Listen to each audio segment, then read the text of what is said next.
Hello! అందరికీ నమస్కారం. అందరికీ కష్టాలుంటాయండి. ఆ కష్టాలు ఏ రూపంలో ఎలా ఉంటాయని చెప్పడం చాలా కష్టం. పాపం అంటే మరీ ముఖ్యంగా పబ్లిక్ ఫిగర్స్‌కి వాళ్ళు పబ్లిక్‌లో మాట్లాడేటప్పుడు ఇబ్బందులు ఎదురవుతూనే ఉంటాయి. ఈ వీడియోలో 'రామ్ చరణ్' గారిని నేనేదో అనాలనే ఉద్దేశ్యం కాదండి. పాపం సినిమా కష్టాలు వాళ్ళకు కూడా ఉంటాయి. అండ్ వాళ్ళు దాన్ని అధిగమించడానికి ఎంతైనా ట్రై చేస్తారు గానీ, ఇబ్బందులు ఎలా ఉంటాయన్నది చెప్పడానికే చేస్తున్నాను. మామూలుగా అయితే Sunday is a fun day అని చేయొచ్చు. మనం వాళ్ళ పైన వెటకారం చేయాలంటే ఇది ఫన్ కాదు, ఏం కాదు. ఒక ఇబ్బంది ఎలా ఉంటుంది, అది జెన్యూన్‌గా వాళ్ళు ఒప్పుకుంటారు చూడండి. అదే ఇక్కడ మనం వాళ్ళని మెచ్చుకోవాల్సింది. చాలామంది రామ్ చరణ్ ట్రోల్ చేస్తున్నారు కానీ, ట్రోల్ చేయకండి అని చెప్పడానికే ఈ వీడియో చేస్తున్నాం. పాపం నిన్న భోపాల్‌లో 'పెద్దికి' సంబంధించిన ఆడియో ఫంక్షనా, ప్రీ రిలీజా ఏదో చేశారు. నేను చూడలేదండి, అది మొత్తం నేను చూడలేదు. కానీ అందులో ఒక వీడియో మాత్రం విపరీతంగా చక్కర్లు కొడుతుంది. నాకు అది చూసిన వెంటనే 'జాతిరత్నాలు' సినిమా గుర్తుకొచ్చింది. 'జాతిరత్నాలు' అనే సినిమా ఒక వీడియో రికార్డింగ్ కోసం జరిగే పోరాటమే అదంతా సినిమా మొత్తం. ఆ బేస్ 10 సెకండ్ల వీడియో రికార్డింగ్. ఒక పొలిటీషియన్ ఒక అమ్మాయి ఇంటర్వ్యూ చేస్తుంది. చేసి, "సార్ మీకు క్రికెట్ ఇష్టమా?" అంటే, "ఆ! ఇష్టం అమ్మా." "క్రికెట్ ఆడతారంటే?" "ఆడతానంట." "ఏది?"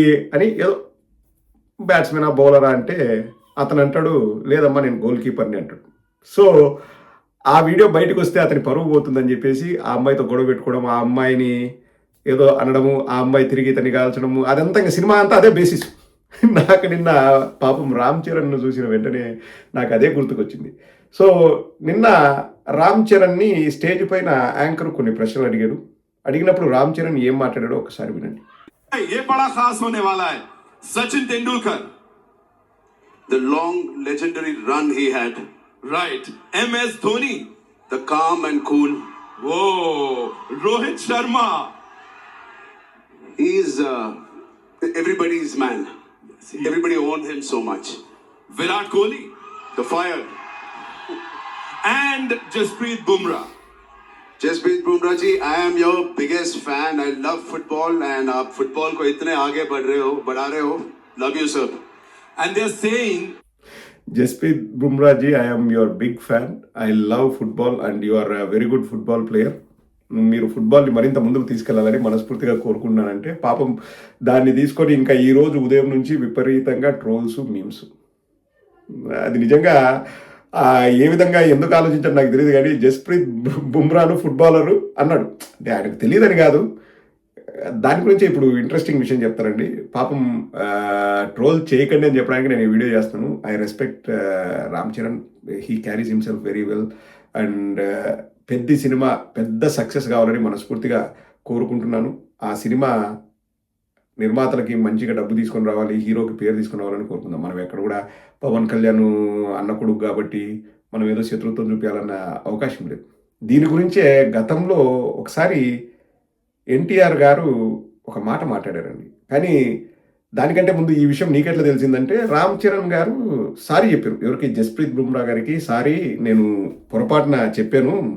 నేను ఆ మాట అనకుండా ఉండాల్సింది. అది ఏదో ఆ క్రౌడ్‌లో అంతుంది, నాకు అర్థం కాలేదు. మీరు క్రికెట్‌లోనే రాణిస్తారు. జస్ప్రీత్ బుమ్రా గారికి క్షమాపణలు చెప్తున్నారు" అన్నట్టు చెప్పారు పాపం రామ్ చరణ్. మధ్యలో ఒకసారి ఈ బీహార్ ప్రజలందరికీ ఇక్కడికి విచ్చేసినందుకు నేను థ్యాంక్స్ చెప్తానని 2, 3 సార్లు అన్నాడు. బీహార్, బీహార్, బీహార్ అని. కానీ ఆ ఈవెంట్ జరిగింది మధ్యప్రదేశ్‌లోని భోపాల్‌లో. తర్వాత యాంకర్ కనెక్ట్ చేశాడు.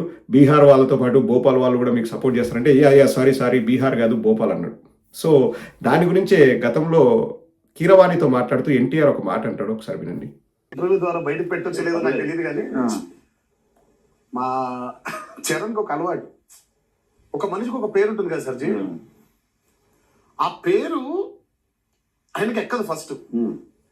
అంటే ఆ పేరుని ఓన్ చేసుకోవడానికి కాసేపు టైం పడుతుంది. అంటే పేరు ఇష్టం ఉండదా? ఎక్కడ అర్థం అసలు అది అంటే కాదు, తనకి గుర్తుండదు ఆ పేరు. ఇప్పుడు మామూలుగా సరదా కాసేపు నేను తారక్ అని వెళ్ళాను అనుకోండి, పరిచయం అనుకోండి, ఓకే, కలిసేసిన తర్వాత నెక్స్ట్ మూమెంట్ అదే మన కార్క్ ఐడియా ఉంది. కార్క్ అది ఏదో చేసేస్తారు దాన్ని. దాని ముందు వెనకాల కరెక్ట్ గా పెట్టి మధ్యలో కిచిడి అయిపోద్ది. నా So, పేరు- నా పేరు- అలా నాకు తెలిసి ఈ 2021 ఒక సినిమా అంటే ఆయన ఎవరో కొట్టిన పాటకి మీరు అనుకుంటాడేమో అనుకుంటా నేను. అది కూడా ఉండదు, చాలా ఛాన్స్ కూడా ఉండదు. గుర్తు లేకపోతే మనం చెప్తాడు చెప్పద్దు ఆగిపో పాజ్ బటన్ మొత్తానికి కానీ ఆ పేరుని ఎంత కాన్ఫిడెంట్ గా తను చెప్తాడంటే, పాప మాకు సుమేర్ అని మనకి స్విమ్మింగ్ ఆ స్విమ్మింగ్ మాకు Underwater అండర్ వాటర్ shot. దానికి వచ్చాడు అతను. సుమేర్ అతని పేరు. అది నిజమైన పేరే. ఫెంటాస్టిక్ స్కూబా డైవర్ ఇన్స్ట్రక్టర్ అతను. సరే మా ఇద్దరికి తనకు బాగా తెలుసు. అది సుమేరు అయి ఉంటుంది, సుమేరు పర్వతం కదా, సుమేరు అయి ఉండదు. సుమేర్ తన పేరు. సుమేర్. సరే అయిపోయింది. సార్ ఎంట్రీ సమీర్ అన్నాడు చాలా కాన్ఫిడెంట్ గా. వాడు సార్ అన్నాడు. నేను "అవును, నీ పేరు సుమేర్ కదా, నువ్వు సమీర్ కి రెస్పాండ్ అవుతున్నావు ఏంటి? నువ్వు తప్పుగా అన్నది నేను తప్పుగా గుర్తుపెట్టుకున్నానా పోనీ అని. ఇది ఏదో ఉద్దేశపూర్వకంగా అనాలని అన్నది కాదు, రామ్ చరణ్కి ఆ సమస్య ఉందంట. అండ్ మీరు గమనిస్తే అండి, నాకు భోపాల్లో ఈ ఈవెంట్ జరిగింది అని నాకు మామూలుగా తెలిసే ఆస్కారమే ఉండదు. అంటే ఏది అభిమానులు పెట్టుకుంటారు, కానీ ఆ మాట అనడం వల్ల ఆ సినిమాకి ఎక్స్ట్రా హైప్ వచ్చింది. అంటే ఏది మామూలుగానే హైప్ ఉంటుంది. ఇప్పుడు నార్త్ ఇండియా వాళ్ళు వీళ్ళందరూ కూడా ఇట్లా అన్నాడంట చూడు రామ్ చరణ్ అని చెప్పేసి వాళ్ళు కూడా ఎక్కువ చూస్తున్నారు. ఒక్కొక్కసారి ఇటువంటివి కూడా ఉపయోగపడతాయి. కానీ అతను పాపం రామ్ చరణ్ ఉద్దేశపూర్వకంగా అక్కడ అంటే ఏదో అటెన్షన్ కోసం అన్నాడని కాదు. నేను అందుకోసమే ఈ వీడియో చేశాను. బట్ నాకు అంటే సామాన్యుడిగా కాదు, పెద్దవాళ్ళకు కూడా ఎన్ని కష్టాలు ఉంటాయి, వాటిని సినిమా కష్టాలు అంటారు కదా. సీత బాధలు సీతవైతే పీత బాధలు పీతవి. Ram Charan all the best. And cinema మంచిగా ఆడాలి, మీకు మంచిగా పేరు రావాలి, డబ్బులు రావాలని కోరుకున్నాము.